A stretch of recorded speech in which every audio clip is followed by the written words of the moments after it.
एक बड़ी खबर मिल रही है। देखिए, सूत्रों के हवाले से ये खबर है, राजनीतिक फेरबदल के संकेत मिल रहे हैं। दरअसल झारखंड में फेरबदल के संकेत हैं। बीजेपी नेताओं के संपर्क में है हेमंत सोरेन, ऐसा कहा जा रहा है। और कई दिनों से दिल्ली में हेमंत सोरेन और कल्पना सोरेन है। कल दिल्ली से हेमंत और कल्पना सोरेन के लौटने की खबर है। बीजेपी प्रवक्ता का बड़ा बयान सामने आया है कि हेमंत के साथ बढ़ने की संभावना नहीं है, कोई संभावना नहीं है। प्रफुल्ल शाहदेव ये कह रहे हैं, लेकिन चर्चा ये चल रही है कि बीजेपी के संपर्क में है हेमंत सोरेन। झारखंड में देखिए, राजनीतिक फेरबदल के संकेत मिलते हुए दिखाई दे रहे हैं। बीजेपी नेताओं के संपर्क में है सीएम हेमंत। हालांकि इस बात में कितनी सच्चाई है ये कहा नहीं जा सकता है, क्योंकि बीजेपी के प्रवक्ता का कहना है कि हेमंत के साथ बढ़ने की संभावना नहीं है, कोई संभावना नहीं है। प्रफुल्ल शाहदेव ने यह बात कही है।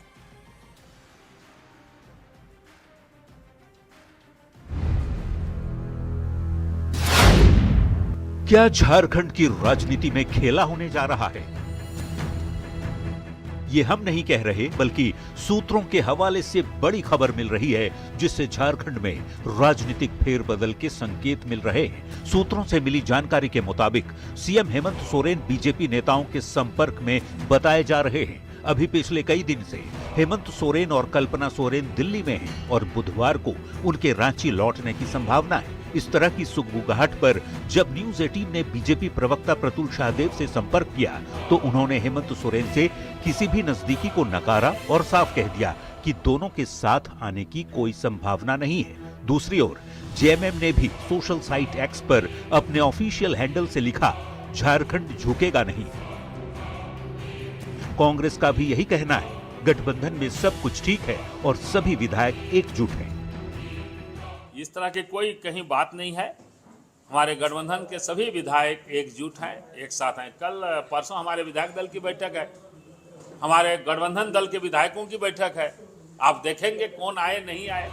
यानी तीनों ही पक्ष झारखंड में किसी भी तरह के खेला को नकार रहे हैं। लेकिन जैसा कि हर कोई जानता है, राजनीति संभावनाओं का खेल है और कब क्या हो जाए कोई कह नहीं सकता। Bureau report, news 18। देखिए, सूत्रों से मिली जानकारी के अनुसार झारखंड सरकार में एनडीए की एंट्री हो सकती है। हालांकि इसे लेकर जेएमएम और बीजेपी फिलहाल अपने पत्ते नहीं खोलते हुए दिखाई दे रहे हैं। जेएमएम का यह कहना है कि इस तरह की संभावना फिलहाल नहीं बन रही है। जेएमएम प्रवक्ता मनोज पांडे की अगर माने तो वहां गठबंधन की सरकार अपना टर्म पूरा करेगी। तो वहीं बीजेपी का यह कहना है कि बीजेपी और जेएमएम दो धुरी हैं, जिसका मिलना संभव नहीं है।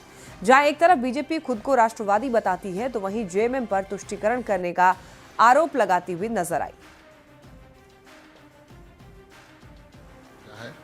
चर्चाएं बेबुनियाद चर्चा है, कहीं कोई दूर दूर तक संभावनाएं नजर नहीं आती हैं। अब राजनीति है, कुछ से कुछ लोग बोल जाते हैं। मुझे लगता है यह सरकार, गठबंधन की सरकार, अपना कार्यकाल पूरा करेगी।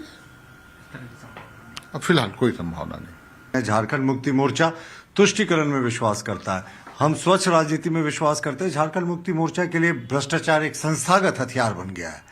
हम बात करते हैं सबका साथ सबका विकास की, वो सिर्फ अल्पसंख्यकों को आगे करने की बात करता है। हम बात करते हैं रोजगार देने की, वो लोगों से रोजगार छीनता है। तो हम नदी नहीं, हम समुद्र के दो ऐसे किनारे हैं जिनका मेल संभव नहीं है साहब। और भारतीय जनता पार्टी एक सशक्त विपक्ष की भूमिका में यहाँ पर इस सरकार को आईना दिखाने का काम करती रहेगी।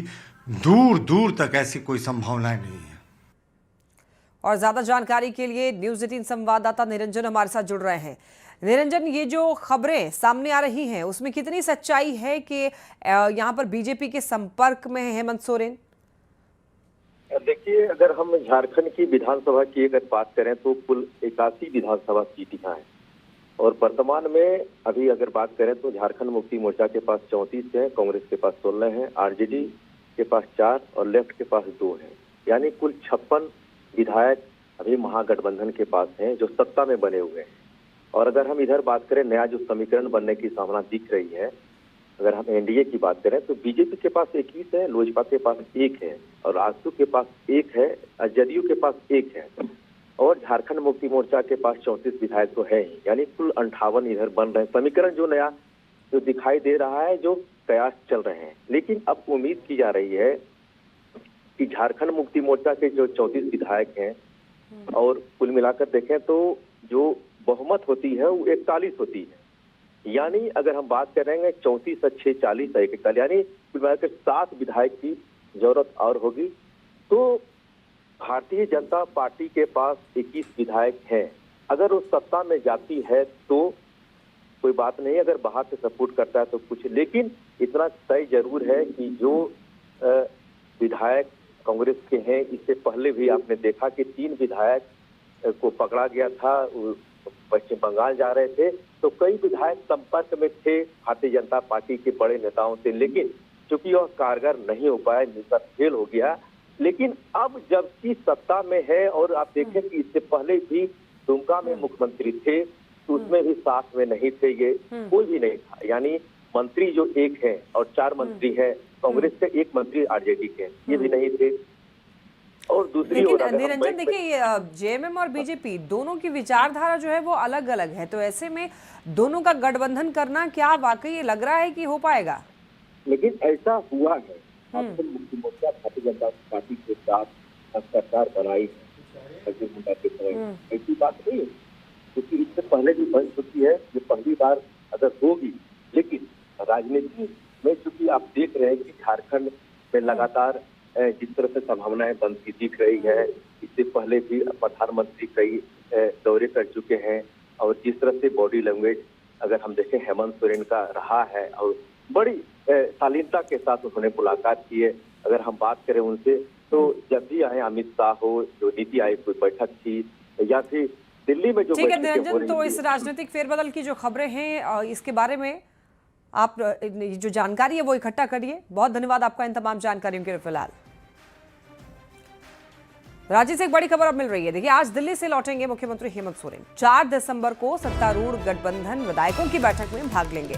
5 दिसंबर से विधानसभा का शीतकालीन सत्र भी शुरू होना है, तो उससे पहले कल्पना सोरेन और हेमंत सोरेन दिल्ली से लौट आएंगे और 4 दिसंबर को सत्तारूढ़ गठबंधन विधायकों की बैठक में भाग भी लेने वाले हैं। इसके बाद 5 दिसंबर से विधानसभा का शीतकालीन सत्र शुरू हो जाएगा।